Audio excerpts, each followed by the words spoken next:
bersaingan ke jabatan. Yang sama-sama kita hormati Gubernur Kalimantan Tengah dan Wakil Gubernur Kalimantan Tengah yang pada saatnya kita bayangkan hadir asisten kepala strategi, terkhusus tokoh-tokoh masyarakat, tokoh agama, tokoh adat, badan eksekutif mahasiswa, organisasi untuk bisa memberikan edukasi, menyampaikan informasi kepada seluruh masyarakat.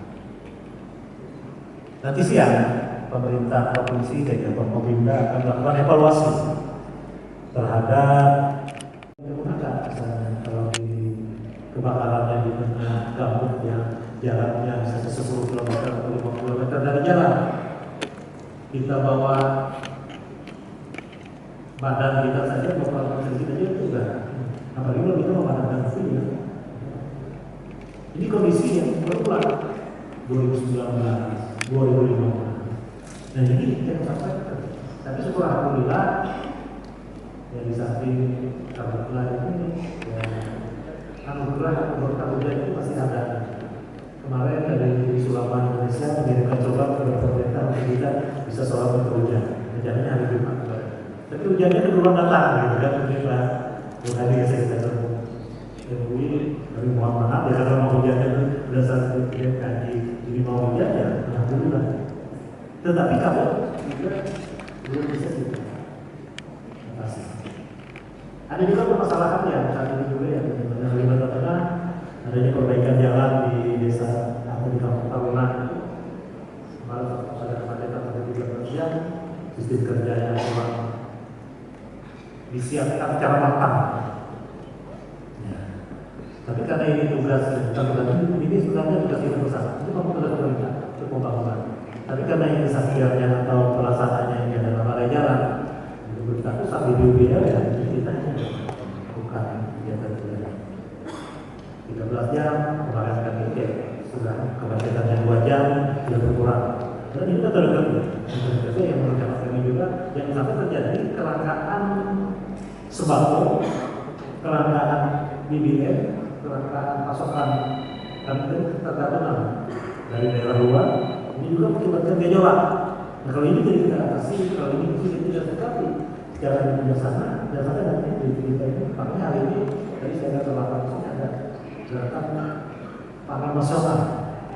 Nantinya bagaimana pemerintah ini dan pemerintah pusat untuk gerakan bersama untuk menghadapi inflasi. Menghadapi ketersediaan, menghadapi stok stabilan.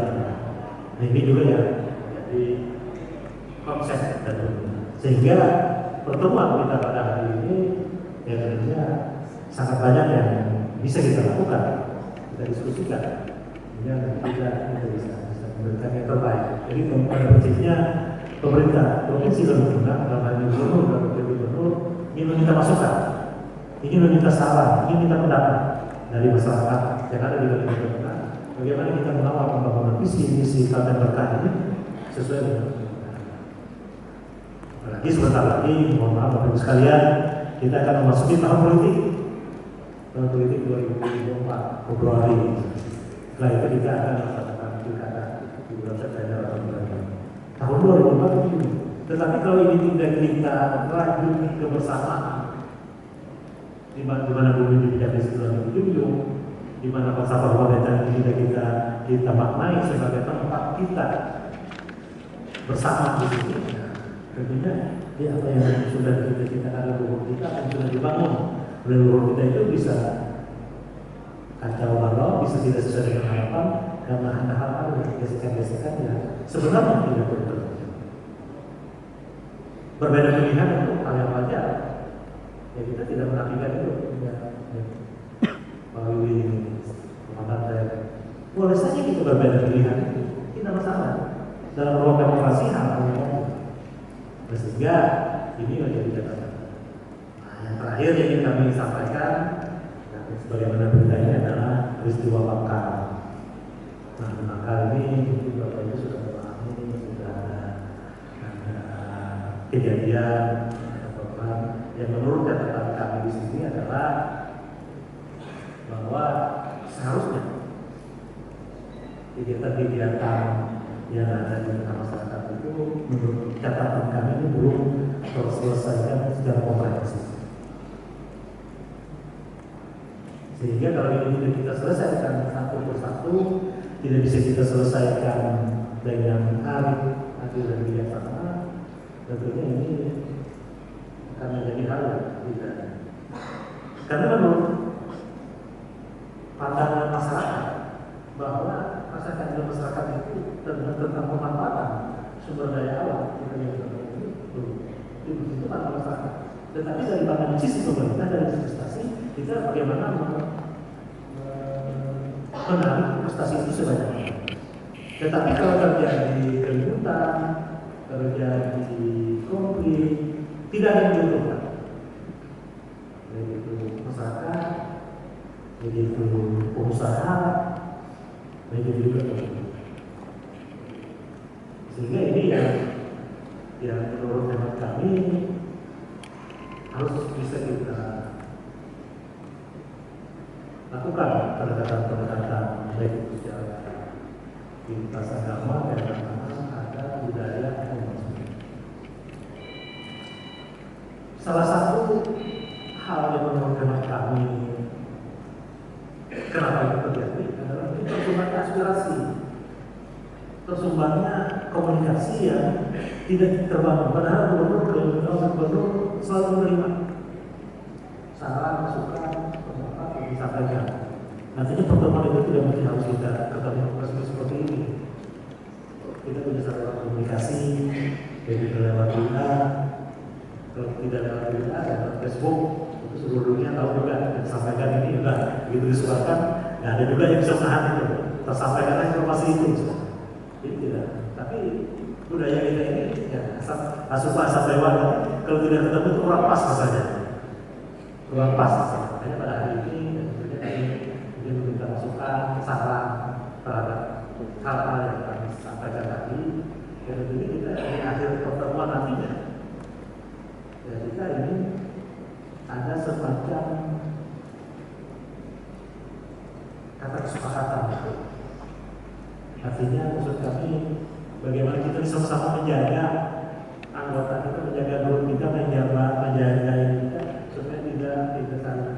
Karena kalau ini hal ini tidak kita lakukan secara bersama, misalnya kita bicara jangan membakar lahan, di satu sisi yang baik untuk membakar lahan, ya. Di satu sisi memadamkan, ya tidak bisa selesai.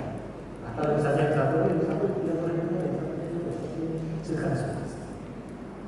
Dan kemarin Pak Gubernur menyampaikan kepada kami, ya, tapi itu budaya tapi ada juga bisa menjadi pemahaman. Kalau kita pas ritual adat itu kan, kalau kita berjalan itu kan memang ya sering juga tangking mandau ada kan, bahasa itu tangking mandau ya, mandau. Ya.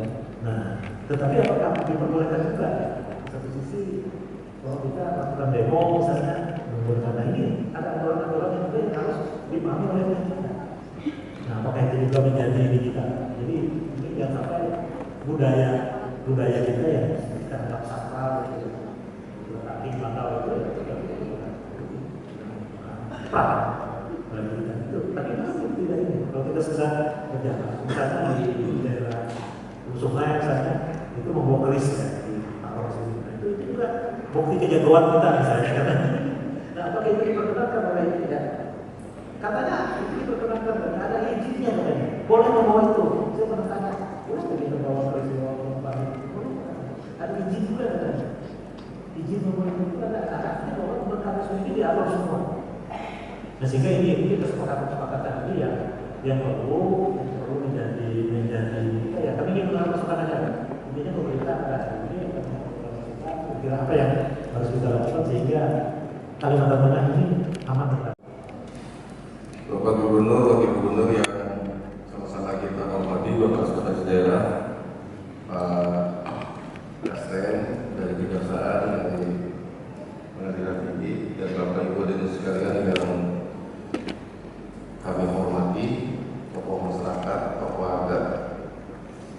pimpinan ormas dari akademisi. Bapak Ibu dan sekalian, dialog akan kita buka terhadap keadaan situasi terakhir yang ada di Kalimantan Tengah. Ini waktu kurang lebih 10 menit sampai dengan 15 menit. Silakan Pak Dr. Sidik Hermanto, silakan Pak. peristiwa Bangkal itu sendiri gitu ya, seperti apa. Nah, kalau saya mengamati peristiwa Bangkal itu, sebetulnya ini adalah salah satu konflik yang terjadi yang terbuka gitu ya. Ada konflik yang lainnya hampir mirip dengan itu banyak terjadi di daerah-daerah lainnya di sana. Nah, aktor itu siapa? Bagaimana peran dari aktor itu yang akan terlibat di sana? Itu kita belum tahu secara jelas ya. Nah, sehingga nanti kajian di lapangan menjadi bagian penting. Nah, perlu juga kita tahu bahwa terjadinya konflik itu kan tentunya ada momentum tertentu gitu ya. Jadi ada fluktuasi konflik yang tentu saja di situ ada perangsangnya yang menimbulkan konflik-konflik. Seperti konflik Suriah itu sudah beberapa kali terjadi konflik gitu ya. Tetapi kita tidak tahu faktor pendorongnya itu apa gitu ya dari sebuah konflik tadi gitu. Nah, ini juga menjadi bagian perhatian kita. Nah, termasuk juga ada berbagai macam tuntutan dari masyarakat itu sendiri. Itu juga ada macam-macam tuntutan. Nah, di situ juga kita akan pastikan apa sih tuntutan masyarakat itu. Nah, kemudian persoalan utamanya adalah biasanya persoalan lahan gitu ya, lahan.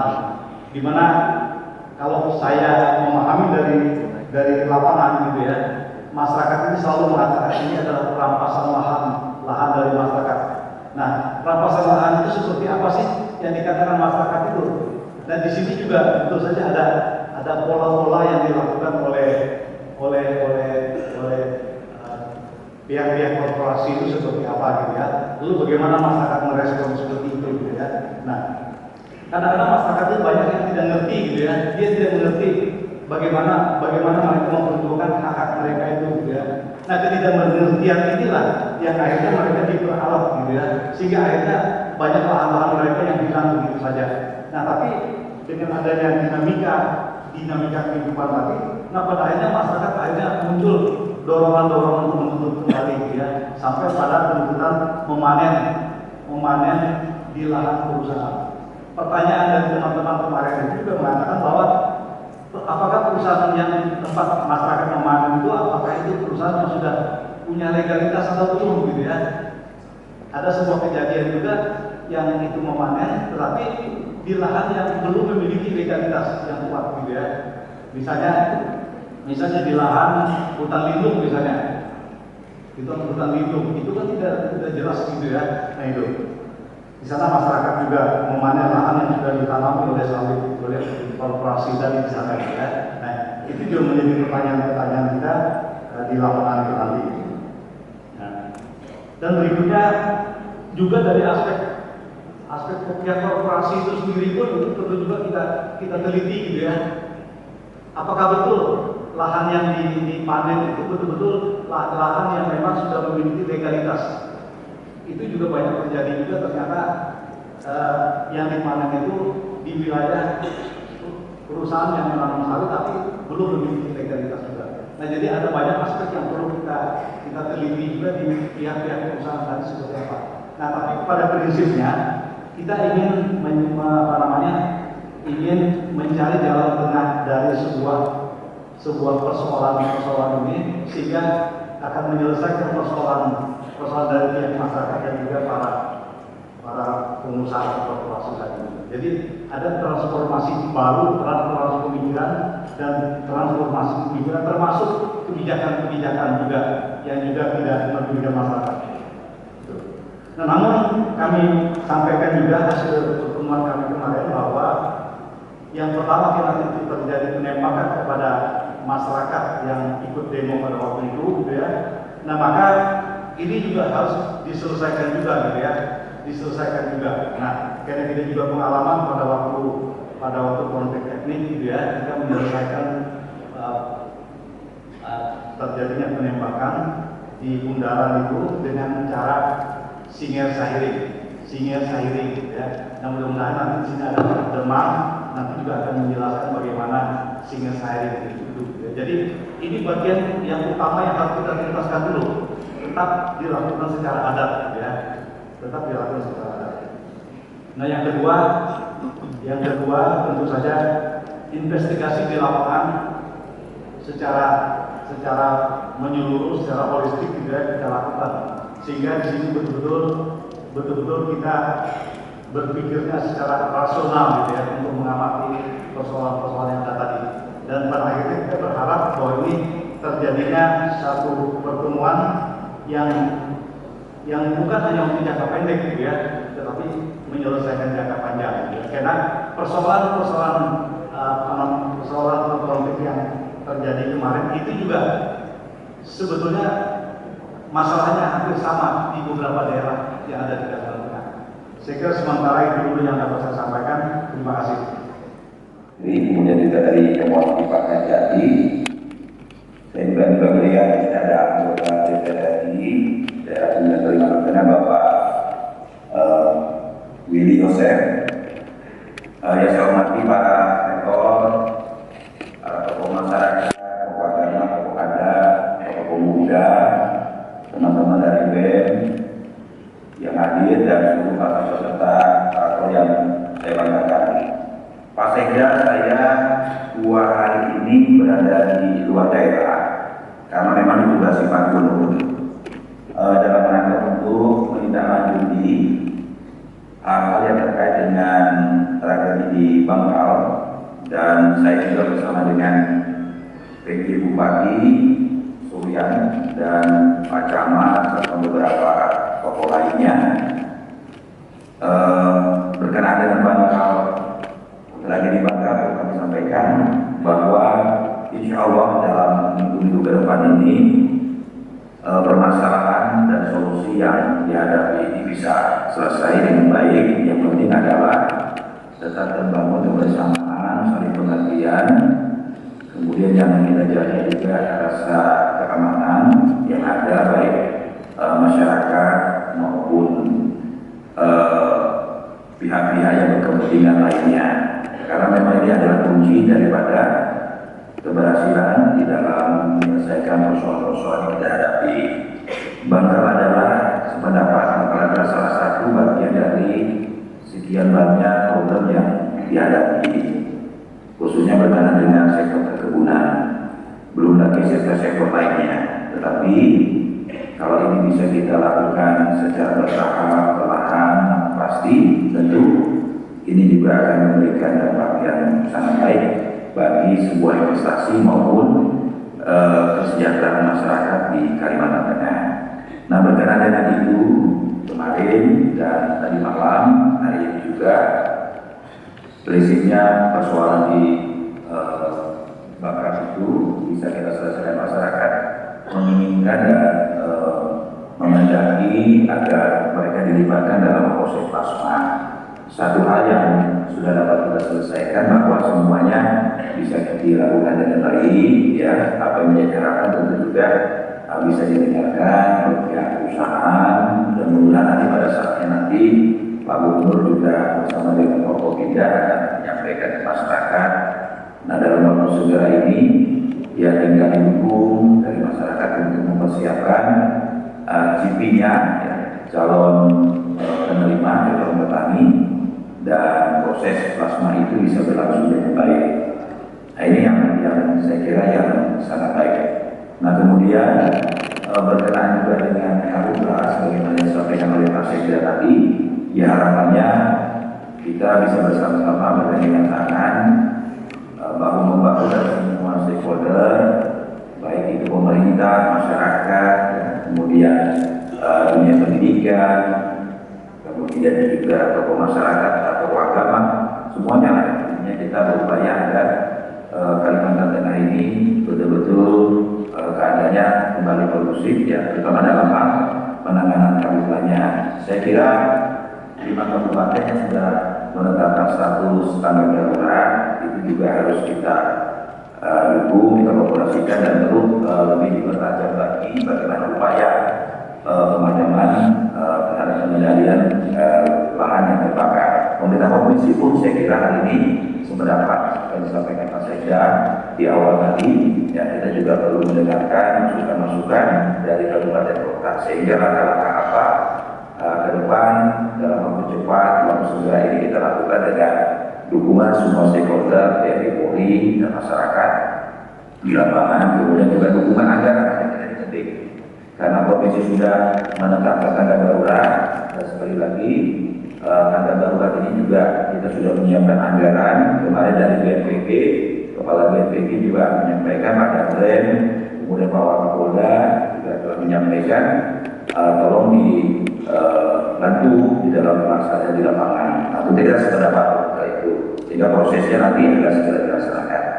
Nah, kami juga ingin menyampaikan harapan dari Pak Gubernur, karena ini kami sampaikan sekali lagi Bapak dan Ibu sekalian, Pak Gubernur pada saat ini bersama dengan Ibu sedang lagi diperiksa, ya, lagi menjalani pemeriksaan kesehatan.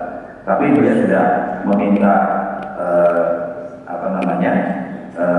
kotak yang bisa langsung melalui grup ini, dan mudah-mudahan nanti pada saatnya dia akan bergabung setelah masa pengobatannya atau pada saat ini dan tindakan ini dilaksanakan. Jadi proses-proses sekarang ini sedang berhadapan dengan dokter.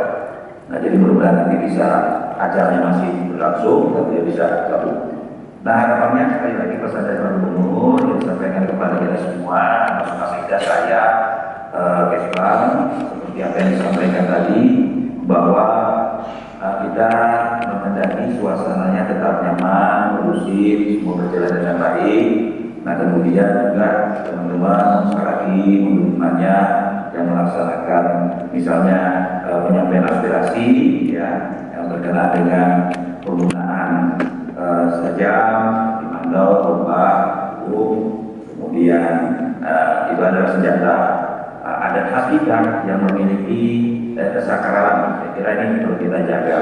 Jadi kita sependapat, ya, artinya ini menjadi sebuah pelajaran bagi kita semua seperti Pak Sekda jelaskan, ya, jangan sampai hal-hal yang di masa-masa lalu itu menjadi gambaran buruk buat kita, ya, sehingga kita Kalimantan Tengah ini yang betul-betul menjadi tumpuan, ya, hadirnya IKN di Kalimantan Timur itu yang betul-betul ada, gitu, ya. Dan kita mengambil peran di situ supaya program-program pembangunan dalam rangka kecepatannya, ya, itu bisa dilaksanakan. Pemerintah provinsi juga Pak Gubernur sudah melaksanakan beberapa keinginan yang kuat untuk percepatan pembangunan. Mari kita dukung pembangunan investasi Kalteng. Banyak program strategis dan Kalteng yang perlu didukung seluruh stakeholder, misalnya terkait dengan landmark atau kita jadikan pembangunan besar itu sebagai ikon, ya, untuk kita semua masyarakat Kalimantan Tengah. Karena ketika orang dari berbagai penjuru daerah kabupaten kota datang ke provinsi Kalimantan Tengah, ke Kota Palangkaraya, nanti akan melihat ini ada bundaran menjadi landmarknya, yang menjadi ikon kita, jadi kebanggaan, ya, jadi ciri khas kita. Kemudian juga pembangunan Waterfront City yang kita kerjakan, kita kemarin sudah menangkap jembatan Sekayan.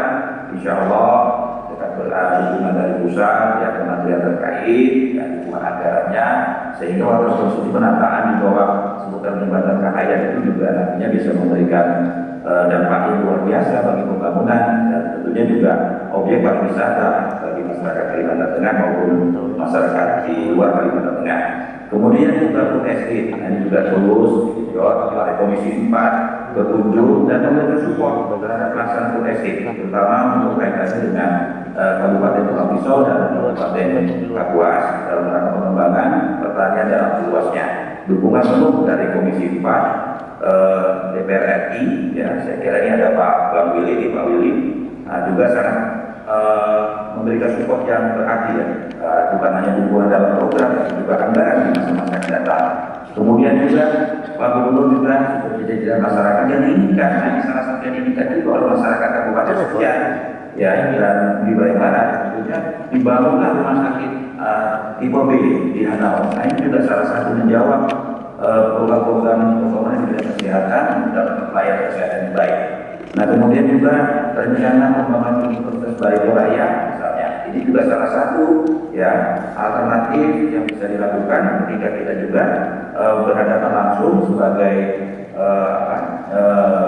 pendukung hadirnya IKN. Jangan sampai nanti kehadiran IKN ada di Kalimantan, ya di Pulau Kalimantan, tapi kita kalau bersaing dengan universitas lain seperti Universitas Pulau Rama, Tanjung Pura, atau bahkan dari wilayah-wilayah lain seperti daerah Sulawesi, ya Universitas Hasanuddin, ya dan lainnya. Kita jangan sampai UPR yang kita ada sudah ada, kita terus kita dorong, tunjukkan, ya bahkan ada nanti berdiri universitas lain di hadapan masyarakat datang itu malah lebih baik. Kemudian juga pakan ternak, pendirian pabrik pakan. Ini sudah kita bangun di kecamatan di area Parenggian.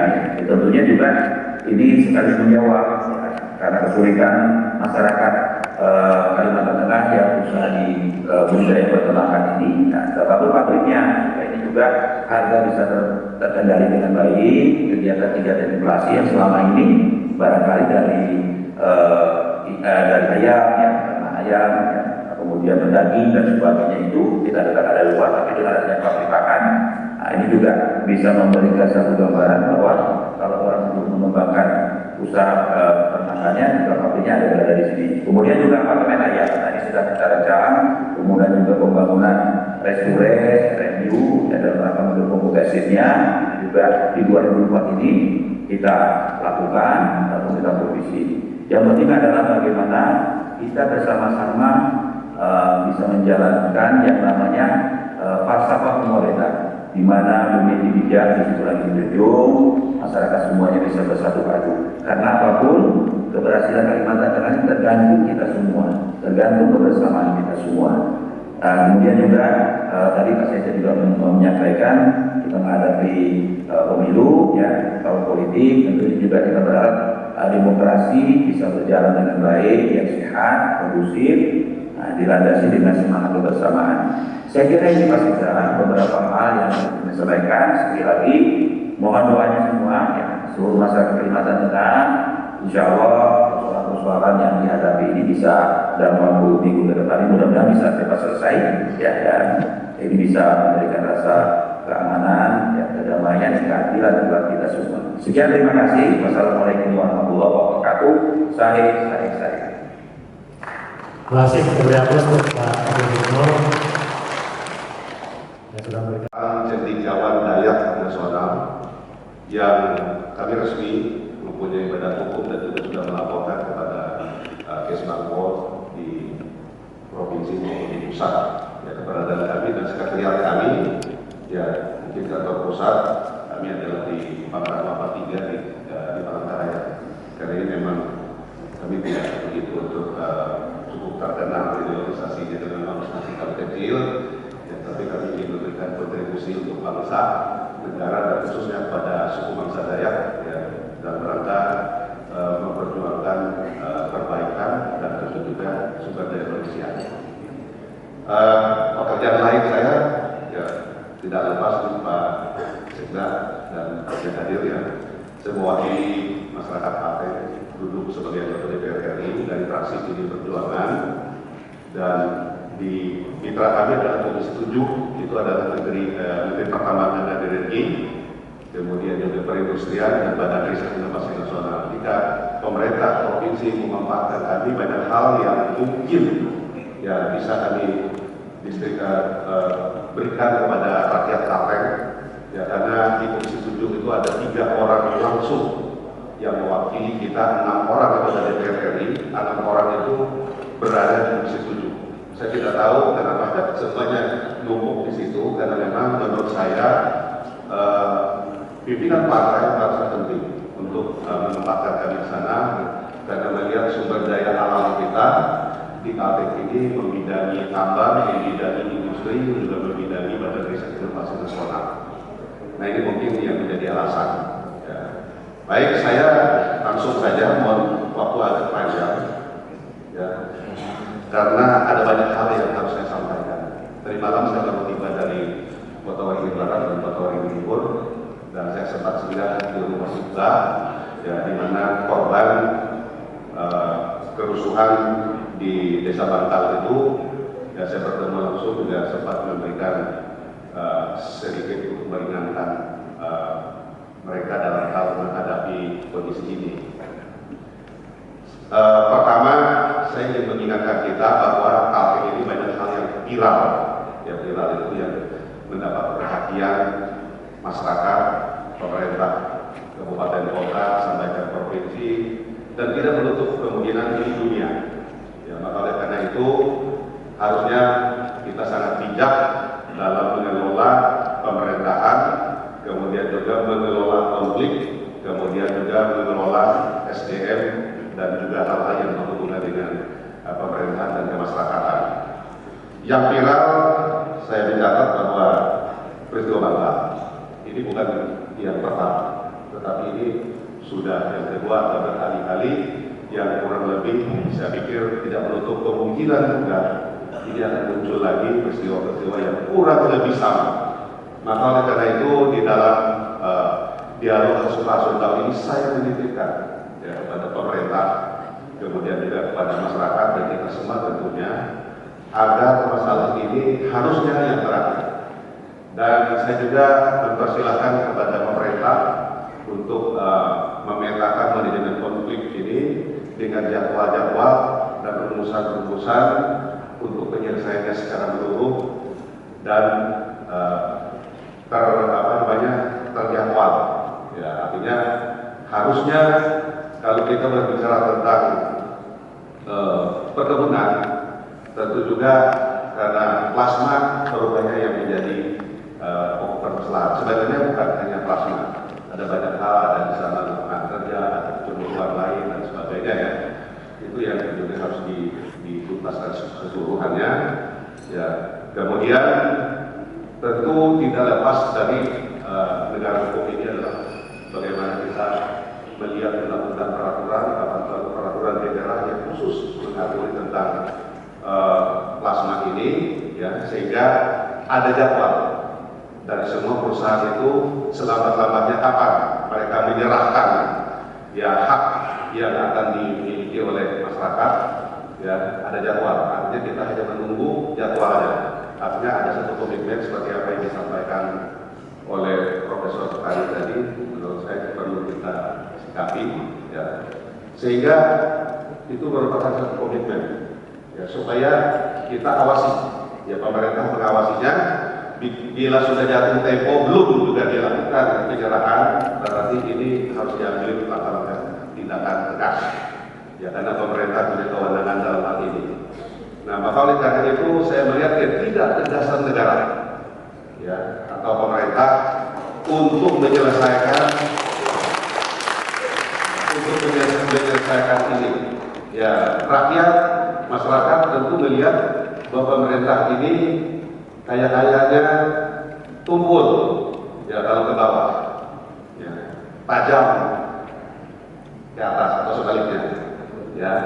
Nah, maka oleh karena itu jadi perhatian kita. Kita juga melihat bagaimana aparat yang ditempatkan di semua lini, ya, di tempat-tempat, ya, artinya mungkin ini objek kita prioritas, ya, menurut saya kita juga sangat setuju, tetapi menurut saya tidak berlebihan.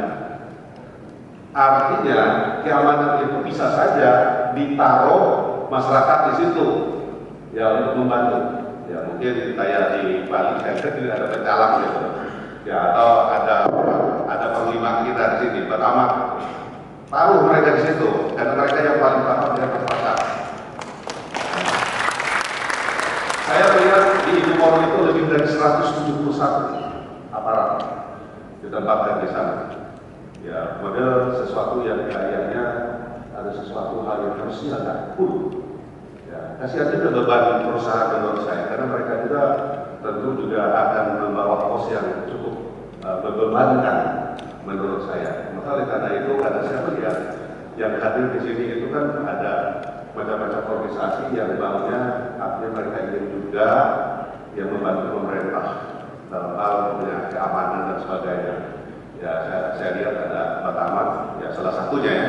Ada juga yang lain, silakan saja, gitu. Untuk mengurangi agar aparat ini mereka bisa menjalankan tugas mereka yang lain, ya, yang lain. Tetapi tetap ada, tapi tidak perlu harus terlalu besar, gitu. Ya, karena menurut saya dengan menempatkan orang lokal sebagai seperti keamanan yang bersama-sama dengan aparat itu akan membawa komunikasi yang nyambung. Ya, itu satu catatan yang saya lihat.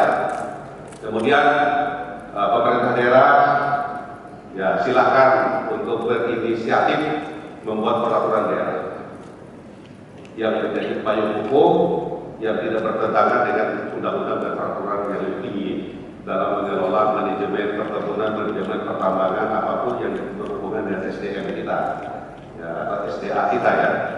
Saya pikir ini perlu disiapkan. Ya. Nah, tentu juga catatan saya, ya karena ini juga pesan dari keluarga yang meninggal itu, saya bertemu dengan ibunya dan saudara-saudara di sana, mereka ingin dituntaskan. Ya, secara bijaksana, ada aturan main, ada protap dan lain-lain, harus ada penyelesaian yang transparan, jangan ada rekayasa. Ya, saya pikir siapa yang benar, siapa yang salah, rakyat salah juga ada hukumannya, aparat salah dalam prosedur juga ada hukumannya, harus tuntas. Itu pesan yang dititipkan kepada saya. Kemudian saya pikir juga titip juga bahwa kita tidak hanya kebun ya, masih ada hal-hal yang menurut saya hal-hal yang viral dan ini juga bisa menimbulkan permasalahan. Ya, di pertambangan juga saya melihat illegal mining ini cukup parah. Seolah-olah ada pembiaran oleh negara, ya, oleh negara atau oleh ya aparat. Ya, kami selaku anggota DPR RI juga punya fungsi pengawasan, budgeting dan juga legislasi. Ya, kami melihat ada undang-undang yang mengatur, kemudian juga ada budget yang digunakan untuk melakukan pembinaan dan penertiban. Silakan dipakai itu, tetapi jangan ada pembiaran yang berlarut-larut. Saya memberikan masukan dan ini juga saya sudah sampaikan kepada Pak Menteri, ya, bahwa perlu di Kalimantan Tengah ini, apalagi saat ini saya mendapat masukan juga dari teman-teman di DPR di provinsi bahwa saat ini kan lagi mengusulkan perubahan tata ruang. Ya, saya menitipkan tata ruang ini tolong diberikan kepada masyarakat mereka yang nambang, yang tidak berizin dan tidak ada lokasi.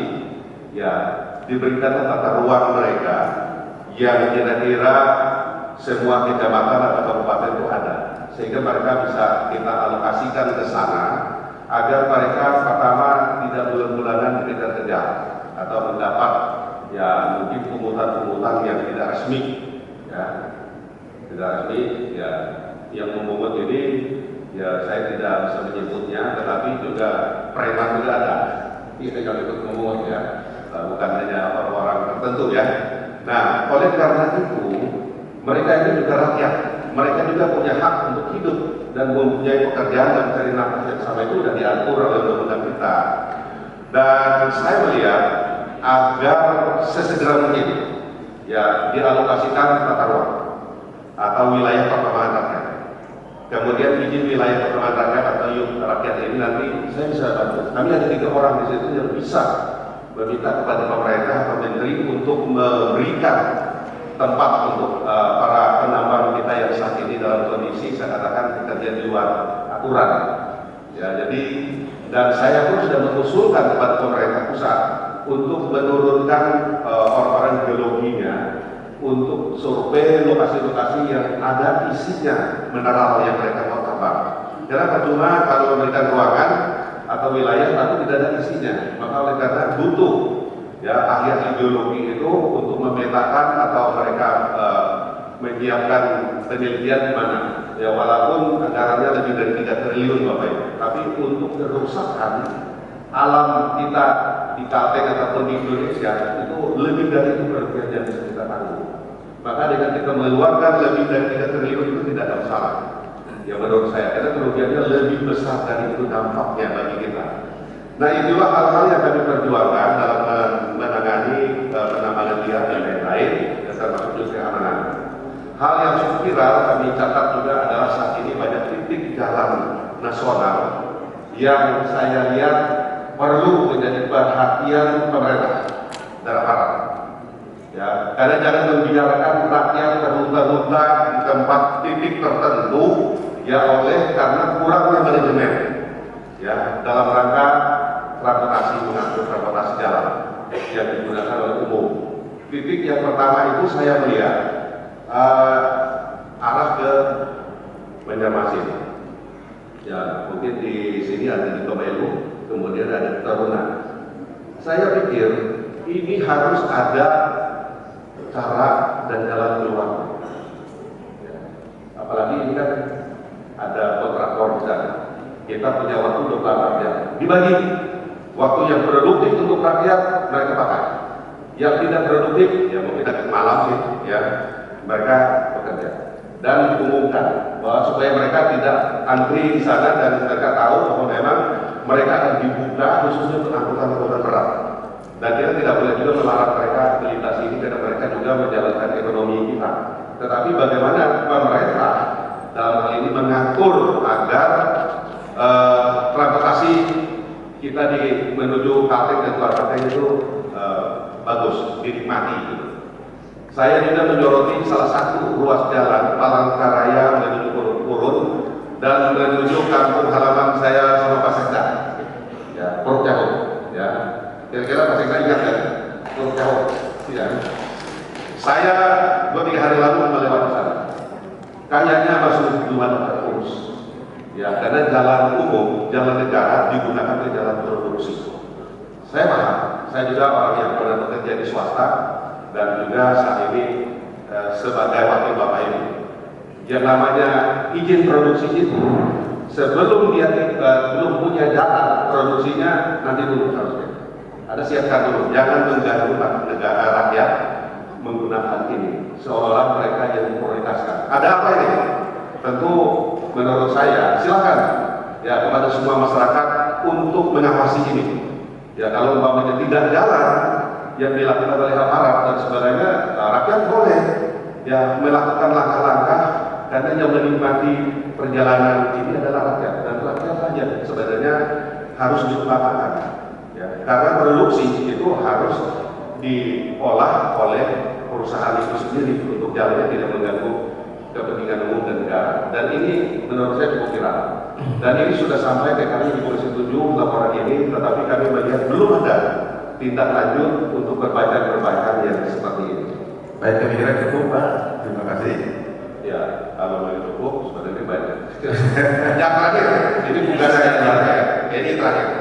Saya pernah mengundang gubernur, wakil gubernur, bupati, wakil bupati, dan juga pimpinan DPR dalam rangka kita percepatan memasang listrik di desa kita. Ya, saya ingin memberikan catatan kepada kita semua karena tidak ada listrik itu tidak ada kebahagiaan, tidak ada kesejahteraan. Dari 1.571 desa kelurahan yang ada di Kalteng, kurang lebih 450 desa atau kelurahan kita itu belum masuk PLN. Wow, ya. Malah ada 13 ibu kota kecamatan kita belum ada PLN-nya. Kenapa? Kenapanya itu adalah infrastruktur kita yang belum siap masuk ke sana. Ya sehingga saya waktu itu menitipkan agar teman-teman di DPRD, Kabupaten Kota Provinsi dan termasuk juga para kepala daerah agar fokus membangun infrastruktur jalan jembatan agar listrik terpasang. Tahun ini 2023 ada 133 desa dan dusun kita di listrik. Ini lagi pemasangan, tetapi tidak begitu cepat pembangunannya. Ya baru 20% kata PLN sama saya tadi ini yang sudah jalan. Ya ini ada hambatan-hambatan lain ya di lapangan. Saya juga minta bantu agar rakyat tidak mempersulit dalam rangka mereka memasang tiang dan juga menarik kabel. Karena ini ada juga yang deadlock saat ini karena rakyat yang memberikan peluang.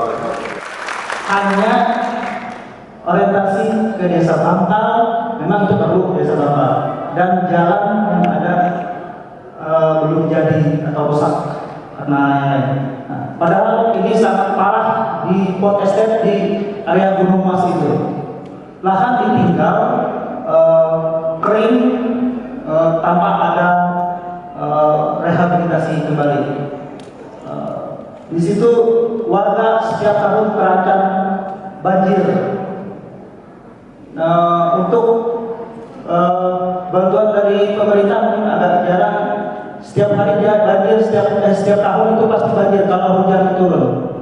Akibat dampak dari Polrestek yang mangkrak. Saya tidak tahu itu program dari Kemenhan atau dari Kementan. Itu dari dampak dari 3 desa itu masyarakat ini sudah gerak. Kita sudah menyabarkan kadang-kadang ancaman-ancaman untuk kepala desa atau masyarakat pun sering dari entah itu dari pihak aparat kita yang nggak tahu atau dari para preman-preman yang pro dari yang mana kita nggak tahu. Nah, di sini kalau sudah masyarakat bosan, mungkin akan terjadi seperti Bangkal. Mereka sudah siap karena lahan mereka hilang. Yang diinginkan masyarakat itu lahan yang mangkrak tersebut kalau bisa diiklat kembali dengan bantuan dari pemerintah Provinsi Kalimantan Tengah. Itu yang diharapkan masyarakat. Dan bantuan untuk bagaimana cara mengatasi banjir di dampak dari 3 desa termasuk desa Dewai Baru tersebut agar bisa dilakukan. Bukan hanya memberikan beras atau santunan atau lain, tapi bagaimana mencegah banjir tersebut akibat dari dampak Polrestek yang mangkrak tersebut. Kita kemarin ada Bappenas Kementerian, mereka menjelaskan itu adalah program dari Kemenhan. Kebetulan orang Kemenhan sendiri kita bawa berbicara, dia pun kabur masalah Polrestek ini. Kami kalau sudah bosan, saya siap membawa masyarakat di desa Dewai Baru, Sepak Kota dan warga desa sekitar akan menutup di situ. Mungkin itu saja Pak Sekda. Terima kasih. Baik, terima kasih Pak Reni. Baik Bapak Ibu hadirin sekalian, kami berikan salah-satu kita yang berdepan. Ada rekan Ibu Bapak Kasar Bapak Senat Kajwata. Perkenalkan, nama saya Mas Rudi Sarma. Saya biasa dipanggil Mas Rino. Saya sebagai Presiden Mahasiswa pada Eksekutif Mahasiswa Universitas Islam Malaya yang saat ini disikat KPN. Terima kasih kami ucapkan kepada pemerintah Provinsi Kalimantan Tengah yang sudah menyelenggarakan mahasiswa Hasan. Mungkin ini salah satu periode kita bersama dalam artian kita mesti kumpul bersama melihat apa yang terjadi di Provinsi Kalimantan Tengah dan juga kemajuannya ke depan yang menjadi tugas bersama. Itu pertama. Walaupun di sisi lain karena kita selalu biasa Kalimantan Tengah, ketika sudah terjadi persoalan baru kita dikumpulkan. Tetapi sebelum terjadi persoalan baru kita dikumpulkan. Ini menjadi salah satu catatan untuk kita bersama. Mesti kita bersama. Kenapa? Ketika selesai kebakaran hutan kemarin, kemudian dilanjutkan persoalan yang terjadi di Sabang yang saat ini belum terselesaikan, baru kita dikumpulkan. Tetapi sebelum-sebelumnya antisipasi kemudian target jangka panjang dan jangka menengah kita semua belum ada. Sehingga kedepannya harapan kita dari mahasiswa dan pemuda, karena hari ini juga teman-teman sedang berjuang juga nantinya untuk memperjuangkan hak daripada masyarakat itu sendiri. Mungkin kita melihat, ya Bapak Ibu Saudara sekalian, bahwa puncak daripada sebuah persoalan sebenarnya bukan karena kasus pembunuhan, tetapi persoalan perizinan atau kasus kekayaan itu adalah puncak pertamanya. Nah, sehingga kenapa kita baru sekarang menyadari itu karena tunggu ada korban jiwa baru kita membuka mata kita. Mesti kita dari sekarang itu menyadari dalam artian bagaimana kasus perizinan 20% hak dan tentang masyarakat itu sendiri. Nah, itu yang perlu kita perjuangkan. Ini juga titipan untuk Bapak Sekda untuk disampaikan supaya masyarakat itu jangan sampai ada desa Bangkal lagi untuk selanjutnya seperti ini. Harapan kita itu jangan sampai ada korban-korban selanjutnya. Dan juga seperti yang disampaikan sebelumnya bahwa jangan sampai persoalan ini masyarakat itu menjadi korban dan kami dikatakan. Dan kami akan terus berkonsisten dan komitmen akan terus bersama masyarakat untuk memperjuangkan dengan sekuat tenaga dan pikiran kami.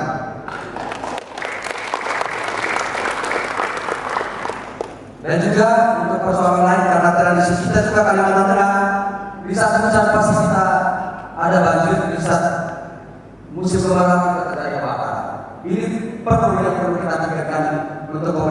koalisi dan juga kita semua, jangan sampai kita hanya memberikan solusi jangka pendek. Ketika katakanlah hanya kita bagi masa, tetapi tidak ada solusi konkret yang diberikan daripada pemerintah seperti itu.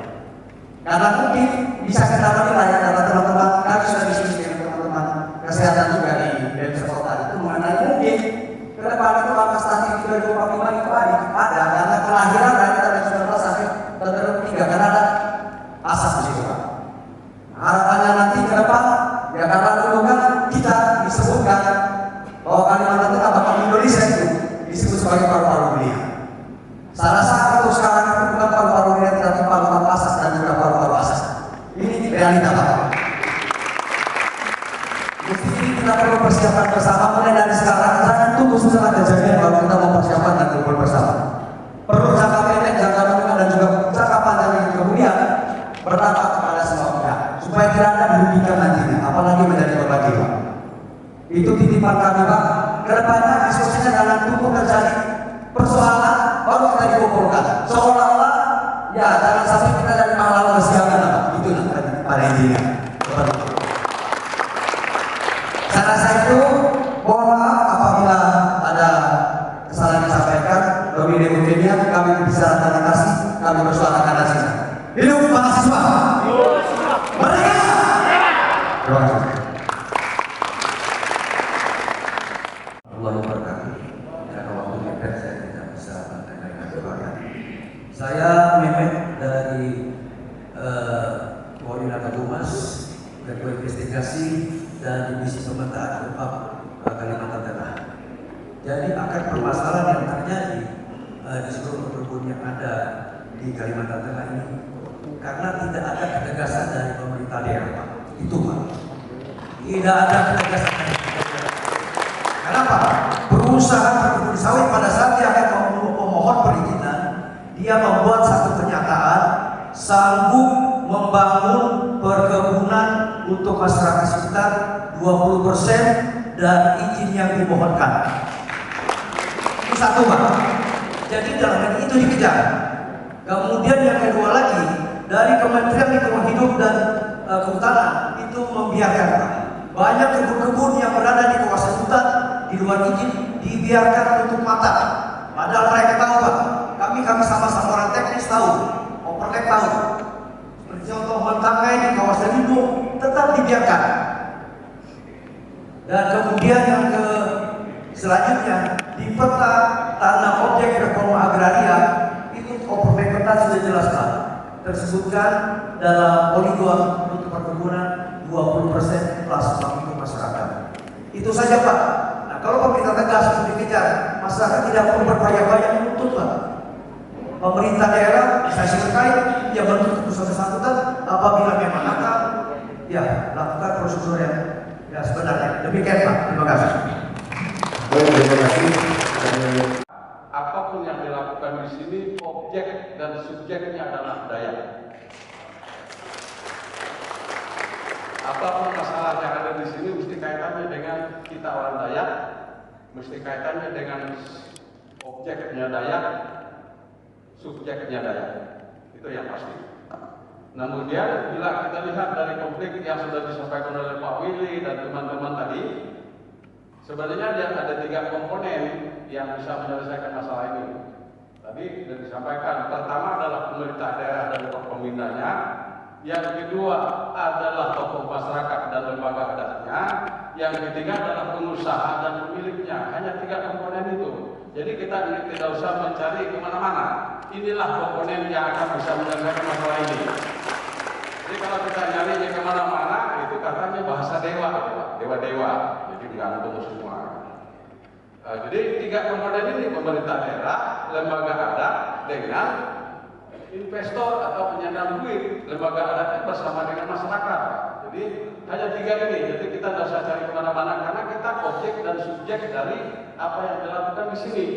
Nah kalau objek dan subjeknya ini kita tidak libatkan dalam soal apapun yang terjadi di sini, maka yang muncul adalah konflik. Karena ketertindasan, karena ketersingkiran, karena ketidaknyamanan, yang berikut ada diskriminasi. Yang berikut kita jangan, saya pribadi kami pertama kurang lebih 30 sampai 40 ribu hari ini di Kalimantan Tengah. Kami tidak melihat persoalan ini ringan, Pak. Persoalan ini cukup signifikan yang bisa memicu sesuatu yang kita tidak duga bersama bila kita tidak menangani dengan betul. Jadi bagi kami sebagai pertama, kami tidak melihat persoalan ini ringan-ringan saja, karena kita tahu hari ini masih banyak yang dirasakan oleh masyarakat, termasuk kita di dalamnya. Jadi saran kami, Pak, saran kami sebagai Batam Makmur, mohon lembaga adat benar-benar menjadi kerjasama yang sinergis dengan pemerintah daerah dan kerjasama yang sinergis dengan investasi yang ada di sini, karena inilah yang memberikan sebuah keputusan yang pasti, sekaligus mengamankan, sekaligus mengawasi, sekaligus memutuskan. Dan ini adalah untuk kepentingan bersama. Jadi kita tidak perlu kemana-mana sebenarnya. Sekali lagi, kami ada Damang, ada Dewan Adat Dayak, ada Batamar. Kami berusaha untuk ikut serta di dalam ini, tapi terus terang aja kita tidak pernah diajak juga hal-hal yang sifatnya hal seperti ini. Tapi hari ini saya terima kasih kami diundang juga, walaupun nomornya 160. Jadi terima kasih juga. Sekali lagi, Pak, lembaga adat ini bukan punya Iwan Rias, bukan punya Pak Agustia, bukan punya Pak Damang. Lembaga adat punya Dayak, Pak. Jadi punya Dayak. Jadi kalau kami ngomong seperti ini, sebenarnya kami ini adalah bagian atau representasi dari Dayak. Saya kira itu saja yang saya sampaikan sebelum dibilang selesai. Terima kasih selesai. Kita mendengarkan Pak Gubernur mau bergabung. Siapa? Sudah, ini sudah diskusi, Pak, untuk petunjuk kenalan dari Pak Gubernur berikan.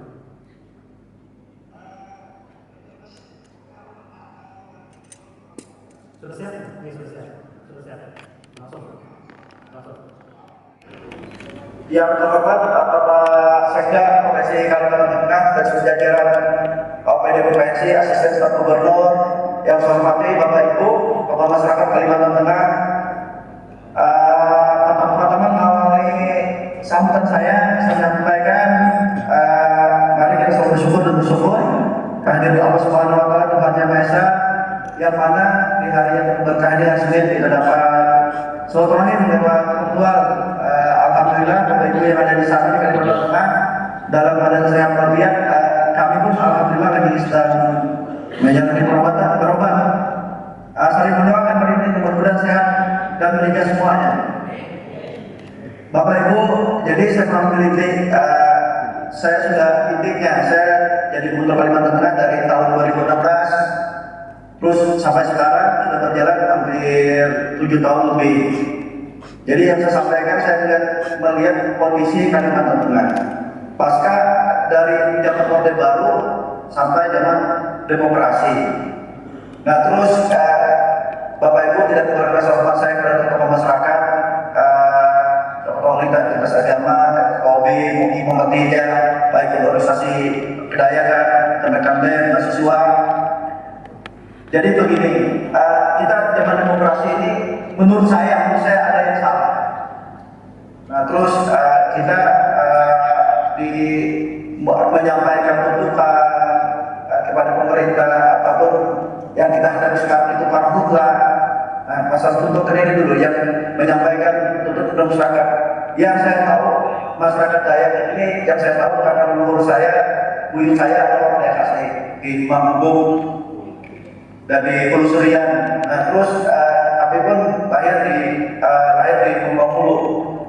Ya, yang saya tahu menyelesaikan segala sesuatu Dayak ini banyak kemerdekaan musyawarah untuk mencapai mufakat sama dengan kebenekaan dengan isi daripada Pancasila. Tapi yang akhir-akhir zaman demokrasi ini kita banyak belajar soal mohon pada Bapak Ibu Bapak masyarakat. Saya sebenarnya minta dukungan. Sebetulnya kalau seorang muda tanpa minta dukungan pun seorang gubernur bisa mengatakan dukungan kalau ada yang mau saja membawa senjata saja, apalagi senjata-senjata sakral yang dibawa untuk demo menuntut segala sesuatu, bahwa dengan membawa senjata tajam sudah selesai lah, pasti hak itu didapatkan. Sebetulnya kalau kita ada mahasiswa, mungkin ada yang lebih relevan yang harus disampaikan, menyampaikan pendapat ke pemerintah ataupun mendemo satu perusahaan. Kan ini tidak perlu. Nah, maka daripada itu saya mengimbau kepada seluruh masyarakat Kalimantan Tengah, karena saya ada pimpinan Kalimantan Tengah, mengimbau seluruh masyarakat di Kalimantan Tengah tidak lagi membawa senjata tajam dalam menyampaikan aspirasi demo-demo ke pemerintah dan mendemo suatu perusahaan. Kita yang ada lebih elegan, demo tanpa bawa senjata tajam, terus tidak lagi dalam keadaan mampu, tidak lagi dalam keadaan narkoba. Nah, saya ambil contoh ada beberapa kejadian di perusahaan, termasuk di CBI itu, terus Besru, habis itu ada beberapa perusahaan besar lain yang di demo. Kita selalu mengedepankan seperti suatu kekerasan bisa selesai segala-galanya karena membawa senjata. Bahkan ada yang membawa bom, ada yang membawa dum-duman. Nah, ini kan tidak dibenarkan sebetulnya. Dan di undang-undang pun ada bahwa itu dilarang. Dan itu kalau berhadapan dengan pemerintah berarti kan dikatakan makar. Nah, tetapi pemerintah kan tidak sampai di sana karena zaman demokrasi ini tidak seperti zaman Orde Baru. Kalau di Orde Baru siapapun yang membawa